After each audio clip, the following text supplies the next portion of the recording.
A fire in 1990 nearly took the lives of two boys, burned on 28 and 98% of their bodies. Recovery for Joey and Caper Brown has been an incredible journey. KWQC's James Stratton shows us part 2 of Miracle from McCabe's, the bond between brothers and how they help other burn survivors now. Is that the break room? Yeah. 25 years ago on April 19th, 1990, A lot different without all the scrap metal here. Joey and Caper Brown came within minutes of losing their lives, Yeah. right where they're currently standing. The break room is where the explosion started after gasoline ignited from the pilot light at the water heater. Right before it exploded, probably 6 minutes. If we were still in here, we probably wouldn't be here. But they did make it out. Within a day, I was on a jet to Galveston. To the burn unit down in Galveston, the Shriners Hospital down there. You know, people say, did you worry about your brother or whatever? We were too young at the time to think about the repercussions of what we did or how lucky we were, you know, close to death. And like, I could have killed him or he could have killed me. You know, back then that wasn't on my mind. So close to death. Caper was burned on 98% of his body. His younger brother, Joey, 28%. Take a needle and stick it in you and drag it 1,000 times worse. Show them your hands over there like that. Because we want to keep other little kids from getting burned, don't we? Separated once they were in Galveston, the two barely got to see each other. You miss playing with Caper? It's not that fun anymore. It really hit the hardest when I went into his room the first time. They had to amputate his arms and his legs, obviously, and he's dangling from cables in his room. Caper flatlined 3 different times. You know, my limbs open to relieve pressure. When they did that, that was the first time I went into cardiac arrest. Supposedly another one was when they did the amputation. He spent nearly 2 years in Galveston. Countless surgeries. Well over 100 surgeries. Both of his arms and legs were amputated. Facial reconstruction and skin grafts were needed on parts of his body. Some procedures were excruciating. You know, like shavings, because he'd growing. They'd have to shave his arms or shave the bones that were coming out of his leg. You know, I was still conscious though. Yeah. And I thought I remember being awake. But I don't, you know, remember, you know, minute by minute, more like a little here, a little there, a little there. But most are actually in a coma at the time. I wasn't.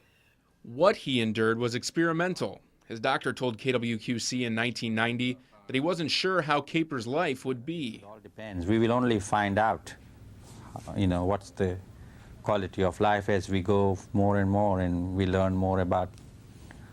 It's very hard to judge anything at this stage. The first thing is to save the life. The things that were done to him were experimental and have saved countless lives for just the things that doctors learned from him. You know, because burn technology is beyond what it was back in the day. And to see him come that far and live so long when the doctors said that he wouldn't make it 3 years, 4 years, 8 years.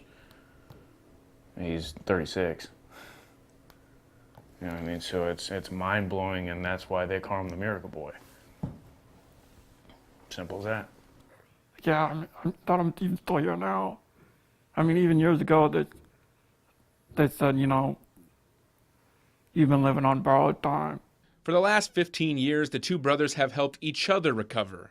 I was pretty young. I felt a lot of it was my fault that we went back in there, which it's both of our faults. You know, like I said, More so my fault because I'm the older one. My responsibility, no better. I just felt like, you know, I got us hurt, so it was my dedication to help him for the rest of his life. Get you styling a little bit. This is what Joey does full time. His brother Caper lives with him. I get paid by the state. I'm his PA. I help him shower, bathe, cut his hair, brush his teeth. I cook, clean, you name it. There you go. A couple of burn survivors taking care of each other.